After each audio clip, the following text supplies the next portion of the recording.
So, Merry Christmas. And I hope that y'all having a wonderful, lovely day. But what I'm here to talk about is the fact that we often focus on the gifts that we get. The money, the car, the house, the new job promotion. All of these gifts that we get, rather than thinking about the most important gift of all. What is it?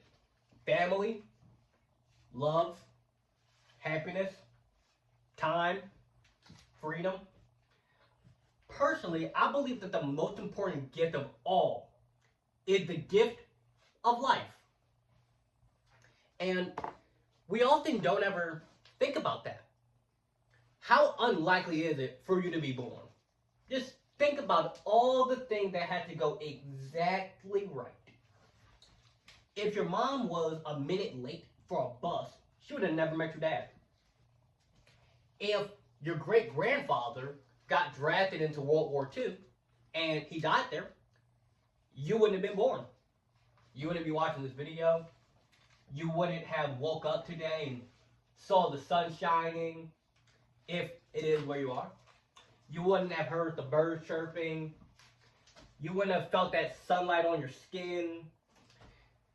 You wouldn't be breathing. You wouldn't be alive.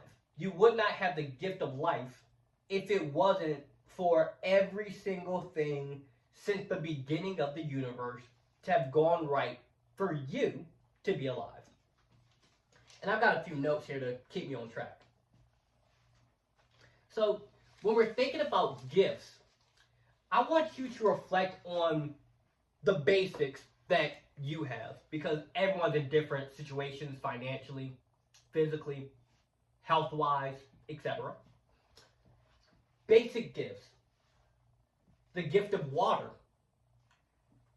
If you went 3 days without water, you die of dehydration, and it's a very painful process. It feels like sand inside of your mouth. It feels like rocks, and you're just shriveled up like a grape, like a raisin. Let me correct myself there. Shriveled up like a raisin. Now, food. The feeling of starvation is very, very painful. And you might not have the foods that you want, but do you have the foods that you need? Do you have the foods that are going to give you the vitamins and minerals that your body needs to function at its base level? If you have that, that's a gift. Showers. Most people like a nice hot shower. Me, I'm more of a cold shower guy, but that's your preference. The gift of a hot shower, running water, food, a place to live, a bed to sleep in, people to be around you, whether that's friends, loved ones, relationships, whatever the case may be. These are some of the gifts that we often ignore because it's just normal to us. We normalize gifts that we have, which others don't.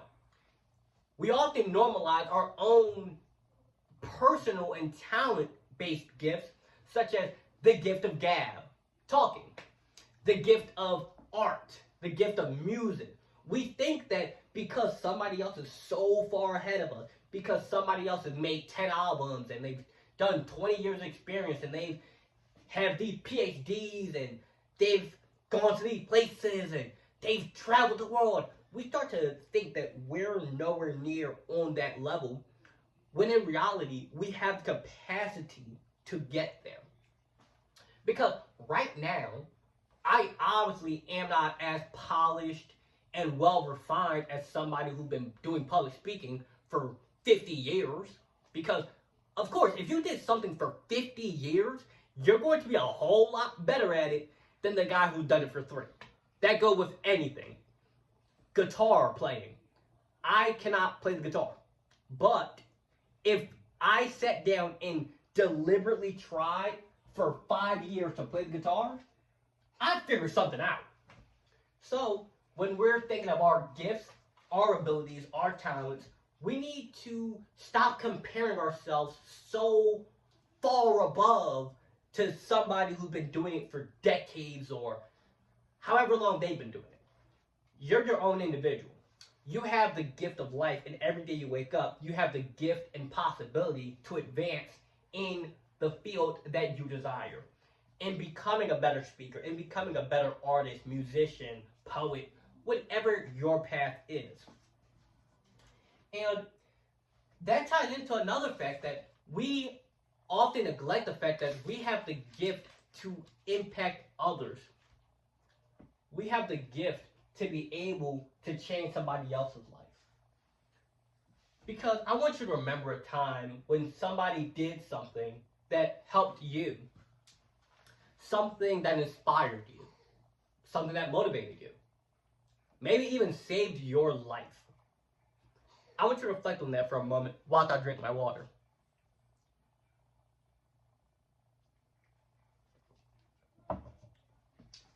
Because the gifts we each have, simply waking up in the morning, having food in our mouth, a place to sleep, these are the gifts we have.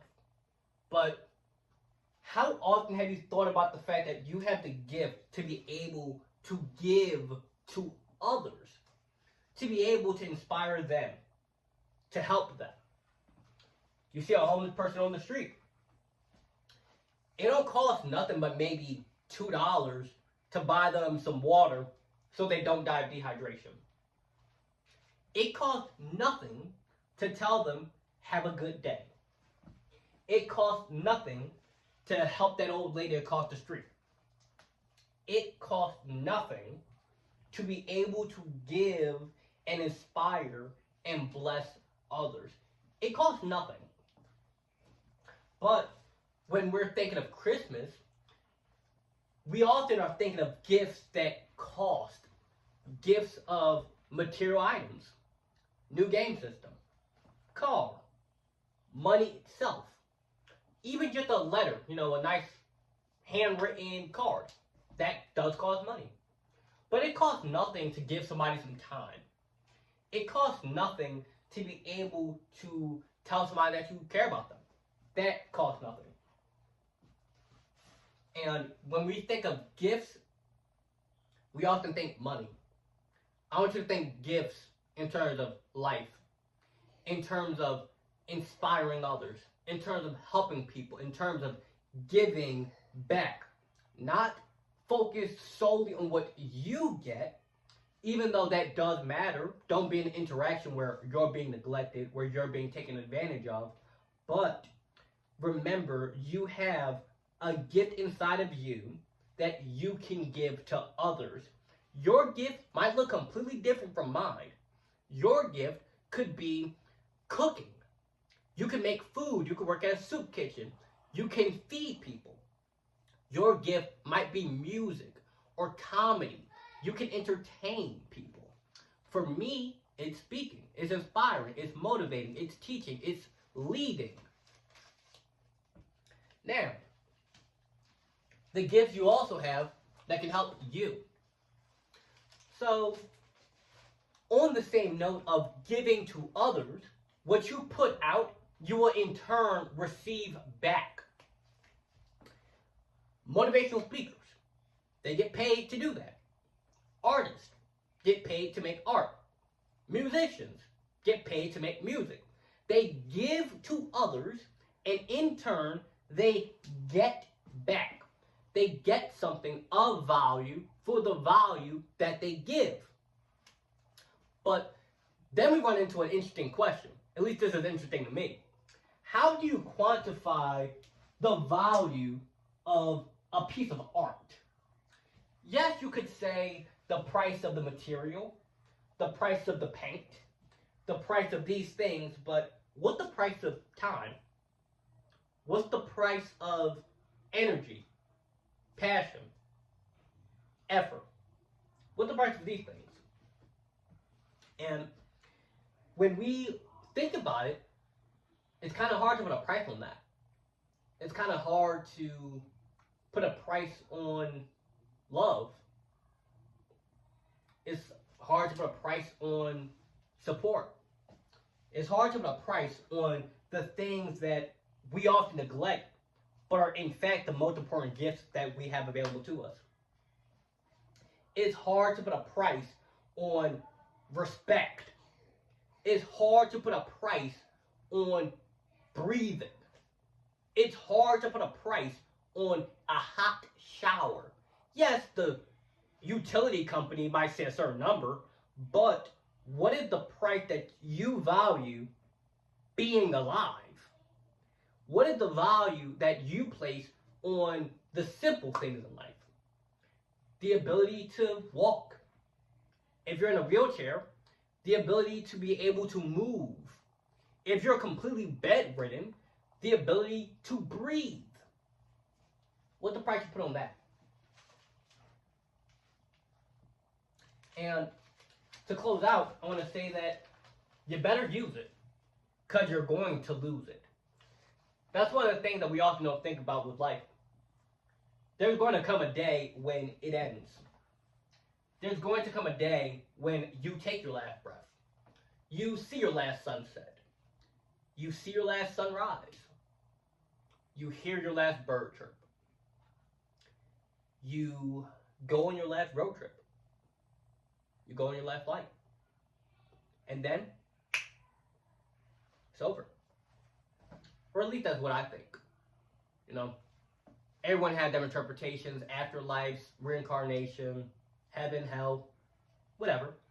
But, what's the gift of life? How much do you value that? How much do you value waking up? That's for you to answer. I'm the guy who talks about it. And with that, I want to say I hope you have a Merry Christmas. I hope that you enjoy yourself. And I hope that this brought value to you. Because it is the season of giving, not the season of getting.